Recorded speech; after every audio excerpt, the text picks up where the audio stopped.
স্বভাবে বিনয়ী অন্যায়ের বিরুদ্ধে আপোষহীন ছিলেন খালেদা জিয়া। নাগরিক শোক সভায় বিশিষ্টজনরা। তিনি তার মৃত্যুর মধ্য দিয়ে পরিষ্কারভাবে প্রমাণ করে গেছেন যে তিনি কেবলমাত্র জাতীয়তাবাদী দলের নেত্রী ছিলেন না, সত্যিকার অর্থেই মানুষের এবং দেশের নেত্রী হয়ে উঠেছিলেন। চিকিৎসার জন্য যেন বিদেশে পাঠানো হয়, আবার কত মানুষকে অনুনয় বিনয় করেছি, অনেকের ইচ্ছা ছিল, সাহস করেন নাই।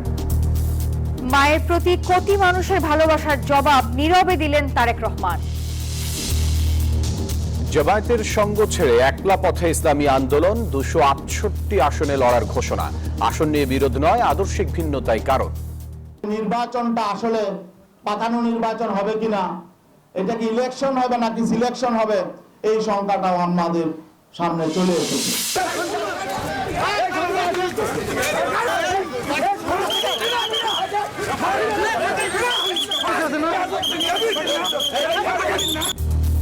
বিএনপি প্রার্থীর বিরুদ্ধে দ্বৈত নাগরিকত্ব থাকার অভিযোগ। ইসি ভবনের সামনে ক্ষুব্ধ সমর্থকদের হামলা। মনোনয়ন ফেরত পেলেন 18 জন। ওসমান হাদি হত্যার প্রতিবাদে ইনকিলাব মঞ্চের দেশ জুড়ে বিক্ষোভ। বিচার নিয়ে টালবাহানার অভিযোগে সরকারকে হুঁশিয়ারি।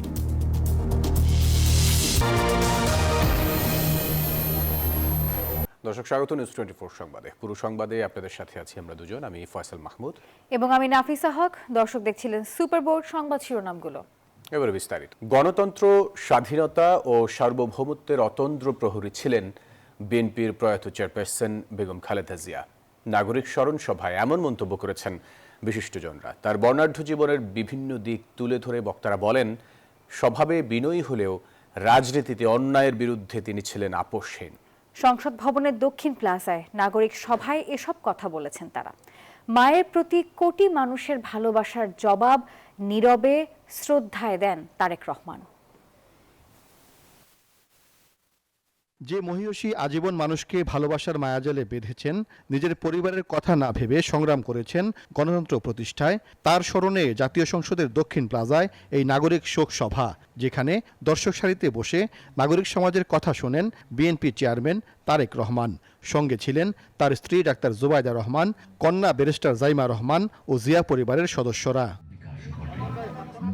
শোকসভায় বেগম জিয়ার জীবন ও আপোষহীন সংগ্রাম নিয়ে কথা বলেন দেশের প্রখ্যাত রাজনীতিবিদ, সাংবাদিক, অর্থনীতিবিদ, চিকিৎসক, বিশ্ববিদ্যালয়ের শিক্ষক, বিচারক সহ নানা শ্রেণী পেশার বিশিষ্টজনরা। উপস্থিত ছিলেন যুক্তরাষ্ট্র, যুক্তরাজ্য, ইউরোপীয় ইউনিয়ন, ভারত, পাকিস্তান, চীন, সৌদি আরব, কাতার সহ 23 দেশের রাষ্ট্রদূত প্রতিনিধিরা। নাগরিক সমাজের প্রতিনিধিরা বলেন, তিনি ছিলেন বাংলাদেশের স্বাধীনতা ও সার্বভৌমত্বের অতন্দ্র প্রহরী। অনেকের অভিযোগ, আওয়ামী লীগ সরকার তাকে সুচিকিৎসার সুযোগ দেয়নি। আর আইন উপদেষ্টা বলেন, খালেদা জিয়ার বিচারের নামে যে প্রহসন এবং চিকিৎসায় যে অবহেলা হয়েছে, তখন এর বিরুদ্ধে বিবৃতি দেওয়াও সম্ভব হয়নি। She was a proper person who is, the all technical advisors aspires for. A leader who listens, who asks questions and takes a decision on their own. বাংলাদেশের মানুষ আজকে স্বাধীনভাবে ঘৃণাও প্রকাশ করতে পারছে, স্বাধীনভাবে ভালোবাসাও প্রকাশ করতে পারছে। এই জন্য এক নেত্রীর ঠাঁই হয়েছে মানুষের হৃদয়ে, আরেকজনের ঠাঁই হয়েছে বিতাড়িত ভূমিতে। বক্তারা মনে করেন, বেগম খালেদা জিয়ার মহাপ্রয়াণ বিএনপি হারালো একজন সাহসী কাণ্ডারি, আর দেশ হারালো আপোষহীন এক মহানায়ক। তিনি কেবলমাত্র জাতীয়তাবাদী দলের নেত্রী ছিলেন না, সত্যিকার অর্থেই মানুষের এবং দেশের নেত্রী হয়ে উঠেছিলেন। অন্যকে আলো দিতে হলে মোমবাতি হতে হয় এবং নিজেকে পুড়তে হয়, তো তিনি সেটা তার জীবন দিয়ে প্রমাণ করে গেছেন। আজকে শহীদ জিয়া এবং বেগম জিয়ার পতাকা তারেক রহমানের হাতে ন্যস্ত হয়েছে। মহান আল্লাহ তাআলার কাছে প্রার্থনা জানাই, তিনি যেন সেই অবিস্মরণীয় পতাকা, সেই শক্তির পতাকা, সেই স্বাধীনতার পতাকা তারেক রহমানকে বহন করবার শক্তি দান করেন।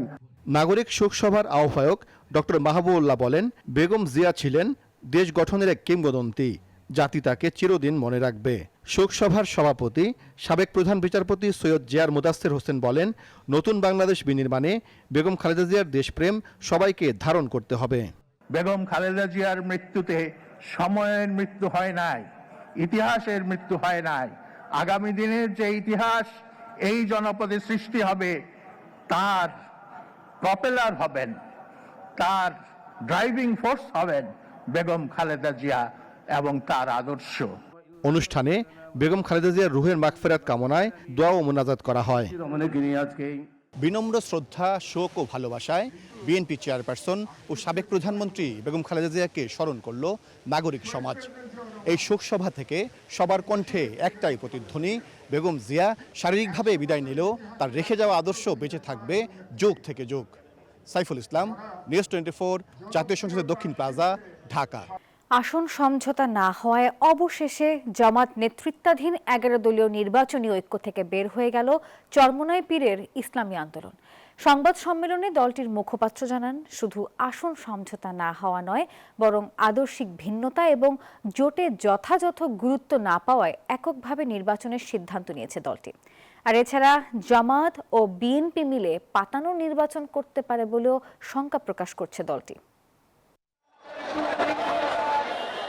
গণ অভ্যুত্থানের পর জামায়াতের সাথে অভিন্ন দাবিতে সারা দেশে আন্দোলন কর্মসূচি, রাষ্ট্র সংস্কারের জন্য ঐকমত্য কমিশনে একই সুরে কথা বলা সহ নানা কারণেই আলোচনায় চরমোনাই পীরের ইসলামী আন্দোলন।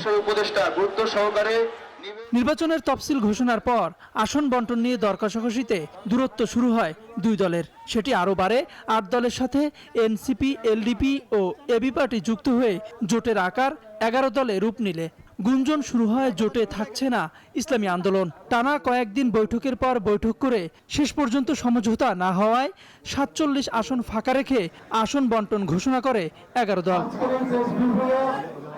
পরদিনই সংবাদ সম্মেলনে জোটে না থাকার ঘোষণা দিল ইসলামী আন্দোলন। দলটির মুখপাত্র জানান, 268 আসনে একক প্রার্থী ও বাকি 32 আসনে সমমনা প্রার্থীকে সমর্থন দিবে তারা। ইসলামী আন্দোলন বাংলাদেশ আসন্ন ত্রয়োদশ জাতীয় সংসদ নির্বাচনে যে 270টি আসনে মনোনয়নপত্র সাবমিট করেছে, এর মধ্যে আপিলে 2 জন বাতিল হয়েছে। বাকি 268 জন সংসদ সদস্য প্রার্থী এখনো পর্যন্ত মাঠে কাজ করছেন। আমরা তাদেরকে নির্দেশনা দিয়ে দিয়েছি, তারা নির্বাচনের প্রতিদ্বন্দ্বিতা করবেন, একজনও তারা মনোনয়নপত্র প্রত্যাহার করবেন না। বলেন, জোটে শুরু থেকেই অবহেলিত ছিল ইসলামী আন্দোলন। এছাড়া তারেক রহমানের সাথে জামায়াত আমিরের সাক্ষাতে নির্বাচনের পর জাতীয় সরকারের অভিপ্রায় প্রকাশকে পাতানো নির্বাচনের ষড়যন্ত্র হিসেবেও দেখছে দলটি। এখন আমাদের শঙ্কা হলো যে এখানে নির্বাচনের আগে যেহেতু একটা সমঝোতা সমন্বয় প্রতিদ্বন্দ্বী দলের সাথে হয়ে যাচ্ছে, তাহলে নির্বাচনটা আসলে পাতানো নির্বাচন হবে কিনা, এটা কি ইলেকশন হবে নাকি সিলেকশন হবে, এই শঙ্কাটাও আমাদের সামনে চলে এসেছে। জাতীয় পার্টির সাথে কোনো নির্বাচনী সমঝোতার সম্ভাবনা নেই বলেও জানান ইসলামী আন্দোলনের মুখপাত্র। বাংলাদেশের গণমানুষ তাওহিদুল ইসলাম, নিউজ 24, ঢাকা। সরকার ও গোয়েন্দা সংস্থাগুলো হত্যাকারীদের আড়াল করার চেষ্টা করছে, এমন অভিযোগ তুলে বিক্ষোভ করেছে ইনকিলাব মঞ্চ। শুক্রবার বাদ জুমা ঢাকা বিশ্ববিদ্যালয়ের কেন্দ্রীয় মসজিদ থেকে বিক্ষোভ মিছিল বের করে সংগঠনটি। এদিকে বিচারের দাবিতে সারা দেশের বিভিন্ন জেলায় বিক্ষোভ ও সমাবেশ অনুষ্ঠিত হয়। প্রতিনিধিদের পাঠানো তথ্য ও ছবিতে ডেস্ক রিপোর্ট। ওসমান হাদি হত্যার বিচারের দাবিতে আবারও রাজপথে ইনকিলাব মঞ্চ। শুক্রবার বাদ জুমা ঢাকা বিশ্ববিদ্যালয়ের কেন্দ্রীয় মসজিদ থেকে বিক্ষোভ মিছিল বের করে সংগঠনটি। মিছিলটি কেন্দ্রীয় মসজিদ থেকে টিএসসি হয়ে শাহবাগ সড়ক প্রদক্ষিণ করে রাজু ভাস্কর্যের পাদদেশে গিয়ে শেষ হয়। সেখানে বিক্ষুব্ধ ছাত্র জনতা অবস্থান নেয় এবং বিভিন্ন স্লোগানে প্রাঙ্গণ মুখরিত করে তোলে। এ সময় ইনকিলাব মঞ্চের সদস্য সচিব আব্দুল্লাহ আল জাবের অভিযোগ করেন, সরকার এবং গোয়েন্দা সংস্থাগুলো হাদি হত্যাকারীদের আড়াল করার চেষ্টা করছে। বিচার নিশ্চিত করতে না পারলে দেশের সার্বভৌমত্ব রক্ষা হবে না বলেও মন্তব্য করেন তিনি।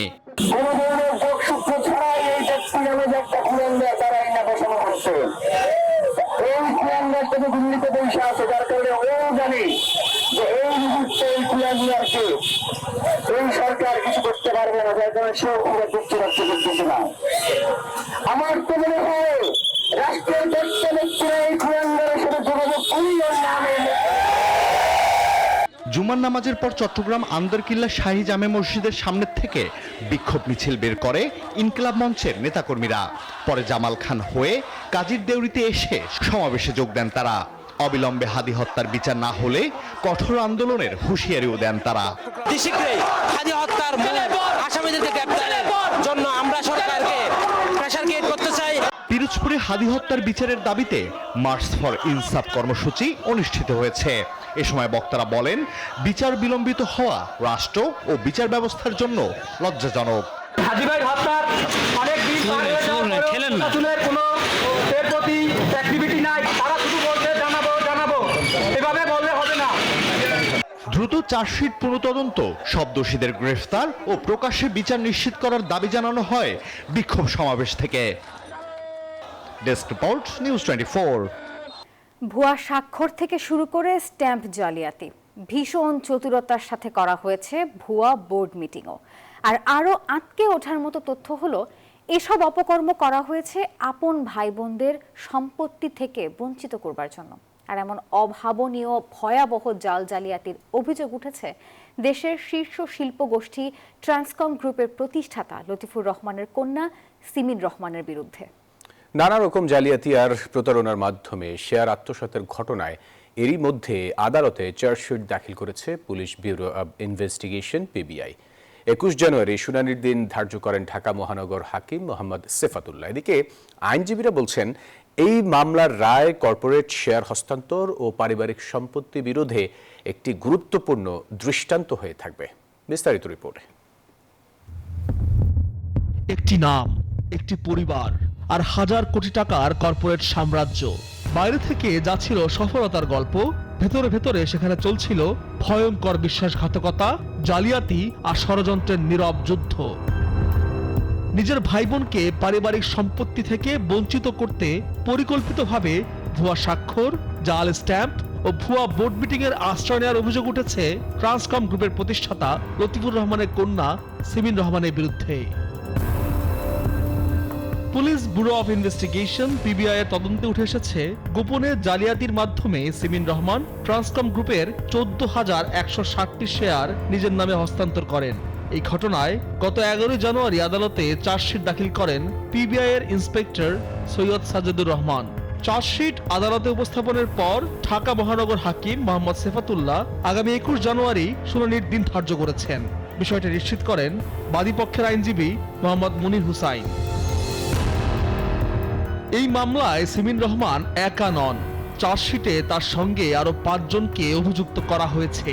তাদের মধ্যে রয়েছেন ট্রান্সকম গ্রুপের কয়েকজন পরিচালক এবং লতিফুর রহমানের স্ত্রী মিসেস শাহনাজ রহমান।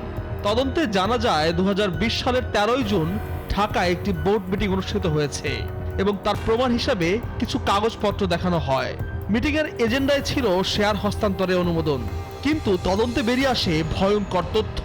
যে বোর্ড মিটিং দেখানো হয়েছে, বাস্তবে সে ধরনের কোনো মিটিংই অনুষ্ঠিত হয়নি বলে দাবি বাদীপক্ষের।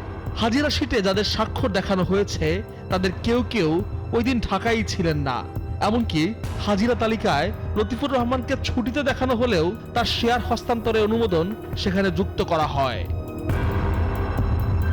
এই ভুয়া বোর্ড মিটিং এর কাগজ দেখিয়েই লতিফুর রহমানের মালিকানাধীন 23,600 শেয়ারের বড় অংশ 14,160টি শেয়ার নিজের নামে নিয়ে নেন সিমিন রহমান।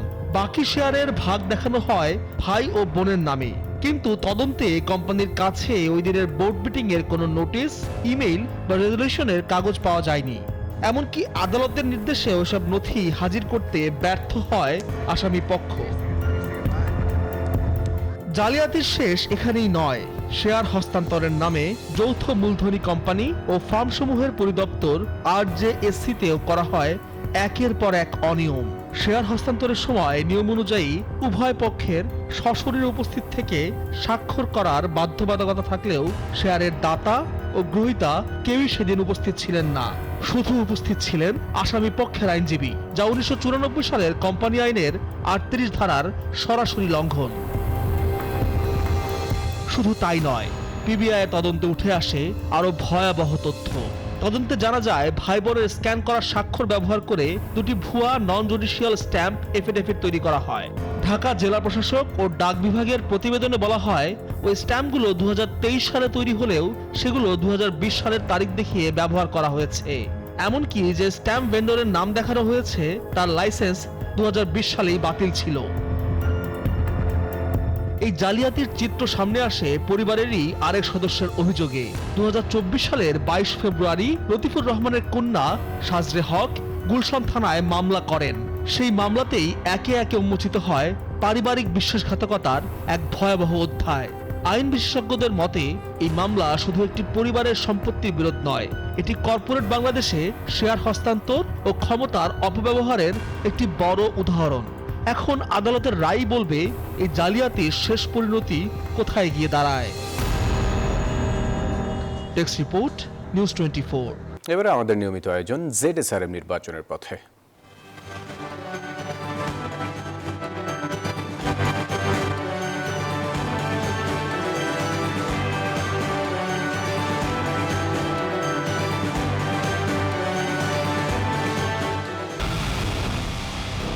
পুরো দেশের মুখে হাসি ফোটাতে নিজেকে হতে হয় স্ট্রং আর মনোবল হতে হয় স্পার্ক জিরো। জেডএসআরএম 25 বছরের পথ চলায় নিরাপদে রাখার প্রত্যয়ে।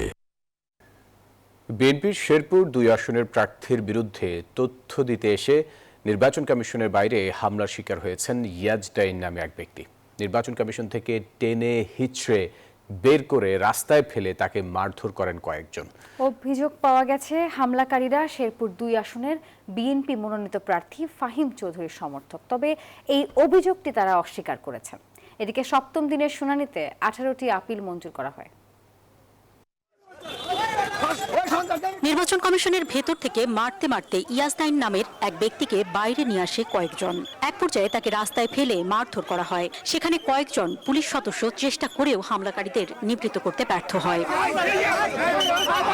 হামলার শিকার ইয়াজদাইনের আইনজীবী দাবি করে এক ব্যক্তি জানান, শেরপুর 2 আসনের বিএনপি মনোনীত প্রার্থী ফাহিম চৌধুরীর দ্বৈত নাগরিকত্ব রয়েছে জানিয়ে আদালতে রিট করেছেন তারা। ফাহিম চৌধুরীর দ্বৈত নাগরিকত্বের অভিযোগে রিটার্নিং কর্মকর্তা তাকে বৈধতা দেয়নি, তাই ফাহিম চৌধুরী মনোনয়নের বৈধতা পেতে ইসিতে আপিল করেন। আমাদের যদি নিরাপত্তা দিতে না পারে প্রার্থীদের বা অভিযোগ, এখানে পুরো বিষয়টা ওপেনলি হবে, অন্য এখানে আমাদেরও নিরাপত্তা দিতে পারছে না, এটা আসলে খুবই আশঙ্কাজনক। সে আমার শেরপুরের ভোটার কিনা, ওনার ভোটার আইডি কার্ডটা চেক করেন। সে আমার দলের ভারপ্রাপ্ত চেয়ারম্যান নমিনেশন দিছে, সে দলের ভারপ্রাপ্ত চেয়ারম্যানের বিরুদ্ধে কি উনি যাইতে পারে? সারা বাংলাদেশে নির্বাচনে হালচাল, নির্বাচনের যে ডিসিদের মাধ্যমে যে কারসাজি, এটা জাতির সাথে একটা তামাশা ছাড়া কিছুই না। শুক্রবার ইসি এ সংক্রান্ত শুনানি অপেক্ষমান রাখে। শেরপুর 2 আসনে 5 জন প্রার্থীর মধ্যে জামায়াতে ইসলামী ও ইসলামী আন্দোলনের 2 প্রার্থীকে বৈধতা দিয়েছেন রিটার্নিং কর্মকর্তা। একজন স্বতন্ত্র, আরেকজন বিএনপির ফাহিম চৌধুরী, অপর আরেকজনের প্রার্থিতা বাতিল হয়। এদিকে ইসিতে 7ম দিনে প্রথম 43টি আপিলের মধ্যে 18টি মঞ্জুর, 21টি নামঞ্জুর করা হয়। অপর 4টি অপেক্ষমান রাখে কমিশন। ওনাদের বলা সত্ত্বেও কিন্তু ওনারা দেন নাই, আপিল করার পরে আমাদের সেটা মঞ্জুর করছে। আমরা আমাদের প্রার্থিতা ফিরে পেয়েছি। প্রার্থীকে 12 ঘন্টা অথবা 24 ঘন্টা অথবা 2 দিনের যেন সময় দেয় ছোটখাটো ভুলগুলো সংশোধন করার জন্য। আমরা এখানে আপিল করি, মাননীয় কমিশনার মহোদয়গণ আপিল শুনানি অন্তে আমাদের আপিলটা আলহামদুলিল্লাহ মঞ্জুর করছেন। আমরা চাই একটি অবাধ, সুষ্ঠু ও নিরপেক্ষ নির্বাচনের জন্য বাংলাদেশ নির্বাচন কমিশন প্রয়োজনীয় ব্যবস্থা গ্রহণ করবেন। আগামী 18 জানুয়ারি আপিল শুনানি শেষ হওয়ার কথা। ইসিতে প্রার্থিতা না পেয়ে আদালতে আবেদন করার সুযোগ পাবেন মনোনয়ন প্রত্যাশীরা। অন্তরা বিশ্বাস, নিউজ 24, ঢাকা। অবশেষে খুলল কেরানীগঞ্জে আলোচিত মা মেয়ে খুনের রহস্যজট। মেয়ের খোঁজে গৃহশিক্ষক মিমের বাসায় এসে নিখোঁজ হন মা রোকেয়া বেগম। নিখোঁজের 21 দিন পর মিলল অর্ধগলিত মরদেহ। পুলিশ বলছে, কথা কাটাকাটির জেরে গৃহশিক্ষক মিম এবং তার বোন মিলে হত্যা করেছে ফাতেমা ও তার মাকে। এদিকে হত্যা মামলায় আসামিদের আদালতে সোপর্দ করে পুলিশ। যুক্তরাষ্ট্রের সঙ্গে বাণিজ্য আলোচনায় সরকারের অবস্থানে সমর্থন রয়েছে বিএনপির। মার্কিন বাণিজ্য প্রতিনিধি জেমিসন গ্রিয়ারের সঙ্গে ভার্চুয়াল বৈঠকে এই অবস্থানের কথা তুলে ধরেছেন দলের চেয়ারম্যান তারেক রহমান। শুক্রবার বাংলাদেশ সময় সকাল 9টায় এই বৈঠকটি অনুষ্ঠিত হয়েছে। বিষয়টি গণমাধ্যমকে নিশ্চিত করেছে বিএনপির মিডিয়া উইং। বৈঠকে দুদেশের বাণিজ্য, পারস্পরিক শুল্ক হার এবং ভবিষ্যৎ অর্থনৈতিক সহযোগিতা নিয়ে বিস্তারিত আলোচনা করেন তারা। আধা ঘন্টার বৈঠকে তারেক রহমান জানিয়েছেন, এসব বিষয়ে বাংলাদেশ সরকার যেভাবে আলোচনা এগিয়ে নিয়েছে তাতে বিএনপির কোনো দ্বিমত নেই।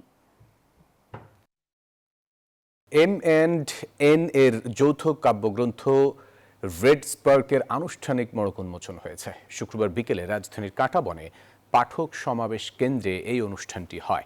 প্রখ্যাত অনুবাদক অধ্যাপক আব্দুস সেলিম, শিক্ষাবিদ ও পণ্ডিত অধ্যাপক শফি আহমেদ, বিশিষ্ট লেখক একরাম কবির এবং কেজি তাহনিনের সমন্বয়ে গঠিত একটি বিশিষ্ট প্যানেলের উদ্যোগে এই অনুষ্ঠানটি হয়। অনুষ্ঠানে বিশিষ্ট সাংস্কৃতিক ব্যক্তিত্ব রামেন্দ্র মজুমদার কাব্যগ্রন্থ থেকে কয়েকটি কবিতা পাঠ করেন।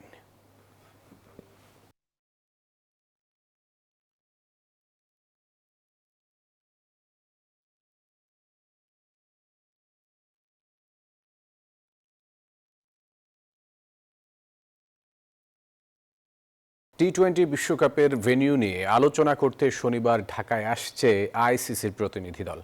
বৈঠকে উপস্থিত থাকবেন সরকারের প্রতিনিধিরাও। তবে আলোচনা যাই হোক, বাংলাদেশ দল ভারতে বিশ্বকাপ খেলবেন না সেই অবস্থানে এখনো অনড় রয়েছে বিসিবি, এমনটি জানিয়েছেন ইফতেখার মিঠু। বিশ্বকাপ শুরু হতে বাকি 3 সপ্তাহেরও কম সময়। ভারতে হতে যাওয়া সেই বিশ্বকাপে নিরাপত্তা ইস্যুতে ভেন্যু পরিবর্তনের দাবি করে বাংলাদেশ। ভারত থেকে সরিয়ে নিরপেক্ষ ভেন্যুতে খেলতে চায় বিশ্বকাপের ম্যাচ। বিসিবি আইসিসির মধ্যে কয়েকবার চিঠি চালাচালি হলেও এখনো নিশ্চিত হয়নি কোথায় ম্যাচ খেলবে টাইগাররা। অবশেষে আইসিসির প্রতিনিধি দল আসছে বাংলাদেশে বিশ্বকাপ ইস্যুর সমাধান খুঁজতে। প্রথমে আমরা একটা মেল দিয়েছি, ওনারা উত্তর দিয়েছে, আমরা আবার মেল দিয়েছি, তারপরে একটা জুম মিটিং হয়েছে। জুম মিটিং এর পরে এখন ওনারা বলতেছে যে সামনাসামনি বসে আলাপ করতে চায়। তবে আইসিসি যত চেষ্টাই চালাক ভারতে ম্যাচ খেলতে বিসিবি সম্মত হবে না বলে সাফ জানান বিসিবি পরিচালক। ক্রিকেট বোর্ডের আপনি তো জানেন যে আমাদের তো স্ট্যান্ড একটাই, we have not moved from anyway. সম্প্রতি আলোচনার কেন্দ্রবিন্দুতে বোর্ড পরিচালক নাজমুল ইসলাম। শনিবার 11টায় শেষ হবে তার বেঁধে দেওয়া 48 ঘন্টা। এর মধ্যে জবাব না পেলে বিসিবি নেবে পরবর্তী সিদ্ধান্ত। আমাদের ডিসিপ্লিন কমিটি আছে, ওনার চেয়ারম্যানের কাছে তো জমা দেওয়ার কথা, উনি এখন তারপরে নেক্সট স্টেপে থাকবেন। তাসবিহ শহরন, নিউজ 24, ঢাকা। দর্শক, এই ছিল নিউজ 24 সংবাদে। এতক্ষণ আমাদের সাথে থাকার জন্য ধন্যবাদ সবাইকে।